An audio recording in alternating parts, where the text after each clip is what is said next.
Markets don't move in straight lines. They pass through filters. Like a coffee filter catching the grounds, a strong technical framework can sift the market's noise and leave you with the pure signal. Today, I'm running the S&P 500, Nasdaq 100, small cap IWM, gold, and crypto through my market filter, so you can see what the data is really saying beneath the headlines. A quick note, this video is for educational and informational purposes only, and it is not financial advice. So let's dig in.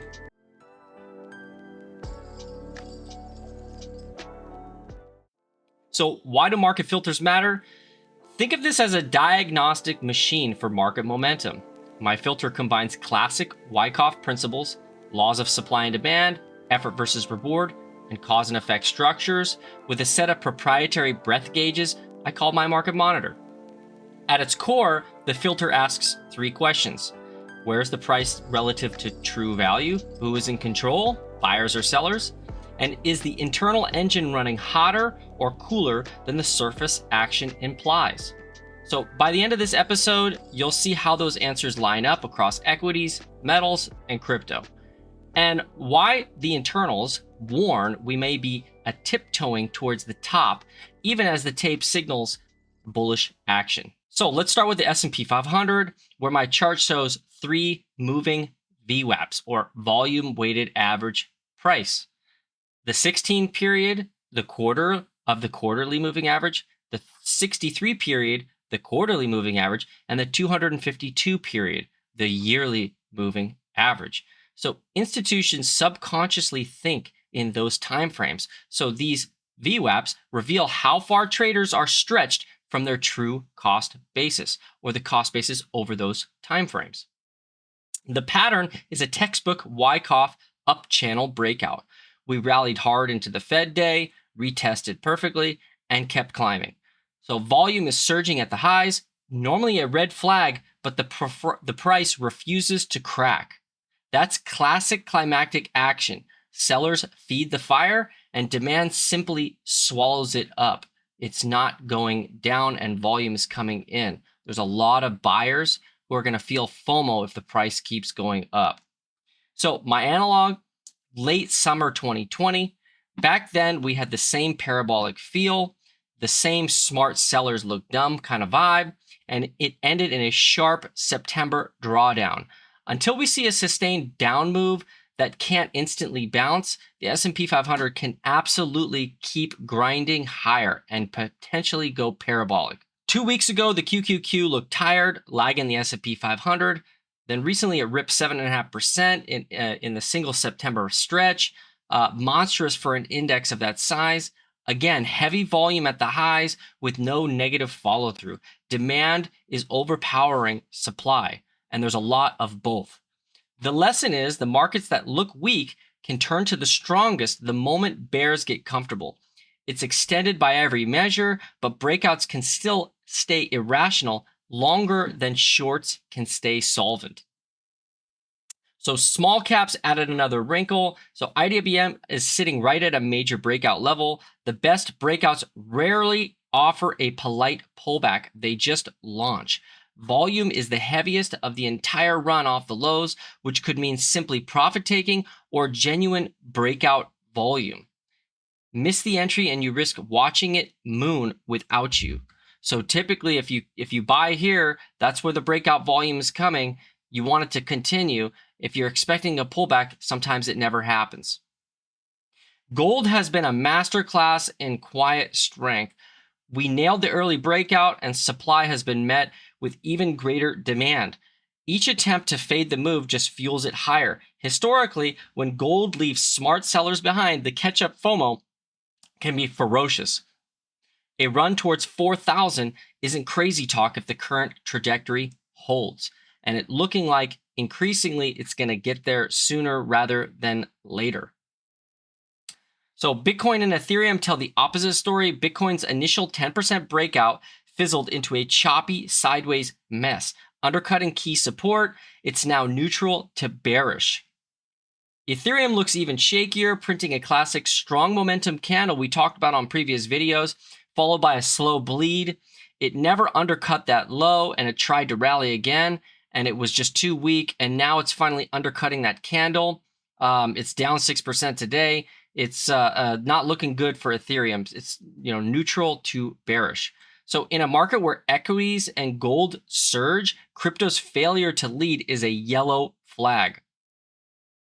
Now to the market monitor, the heart of my filter, and the reason this episode is even here. These breadth and sentiment gauges turn raw price action into a composite health score. So currently, I'm taking the data today on Monday, but it's using Friday's data. So we're on day 12 of the follow-through cycle, or green cycle, I like to call it, with 2 distribution days. We are up 3.2%. And the average green cycle lasts about 12 to 13 days, and it historically moves 3.7%. So with today's move, it's looking like we're at an average cycle. Now, the stage analysis, which is just basically tracking stocks that are going up and down and sideways, stage 2 leadership is slipping under its 16-period moving average, while stage 4 edges above. So under the hood, that's supposed to be bearish. So longevity of this rally has stayed above the 21-day EMA for over 100 sessions, the longest stretch I've seen in years. It's extreme in itself. So sentiment readings, the put-call ratio is at 0.55. Translation traders are loading up on calls. This is textbook late cycle behavior. The VIX is around 15. The correlation index is around 15. It's very complacent, very, very bullish. So some long-term breadth indicators. The long-term New York Stock Exchange advanced decline line is flirting with 0, a level that we saw right before a lot of bear markets. So it's very interesting that we are rallying towards all-time highs, and it's very aggressive buying right now. And these indicators are flashing bearish signals. The short-term momentum down is the same thing. The TD buy and sell is the same thing. Extreme amount of buying in some of these indicators, but then the breadth is negative. So it's that signals topping action. It can't time perfectly, but it's just we're close. We're in that area where we could be near a top. Other signals echo same tensions: persistent overbought Bollinger Band readings, a surge in 5% plus daily moves. My anxiety index, as I said, still miles above pre-COVID complacency lows. Before COVID, we had about 8,000. Right now, it's about 20,000. The stories the internals tell, topping conditions. But tops are moments of maximum strength before gravity takes over. Prices can and often do accelerate into the final euphoric burst. So how does the market filter distill all this? Well, price action, bullish across the S&P 500, QQQ, IWM, and gold. Momentum internals are flashing yellow to red. Breadth is deteriorating, extreme sentiment, and parabolic stretches. We're getting a lot of big moves under the surface. Crypto divergence. Weak leadership from Bitcoin and Ethereum underscores how fragile this market is. It's a classic late cycle cocktail. Dazzling headlines, but subtle decay under the surface. So this isn't a call to short everything tomorrow. Tops are a process, not timestamps. Much different than bottoms. The S&P 500 could melt up another 5 to 10% before a meaningful pullback. So what can we do? Respect the trend, manage the risk, ride strong names but trail stops. Watch for failed bounces. The first big down day that doesn't snap back is the canary in the coal mine. So track the leadership names. So if gold or small caps start to lag decisively, that's a confirmation that the filter's warning light is real. So remember, the filter doesn't just predict dates, it measures pressure. And right now that pressure is high. So markets can climb a wall of worry and die on the hill of euphoria. Today, the market filter is catching plenty of euphoria in its mesh, recording streaks above key moving averages, rampant call buying, internal breadth quietly withering. Could scream higher first though, absolutely. That's the paradox. The closer we get to the top, the wilder the ride can become. So we got to stay disciplined, stay curious, and keep your own filters clean. Hey guys, thanks again for watching. If this deep dive helped you guys navigate the noise, hey, tap that like button and subscribe, and share it with fellow traders who love the numbers just as much as the narrative. Cheers and have a good one.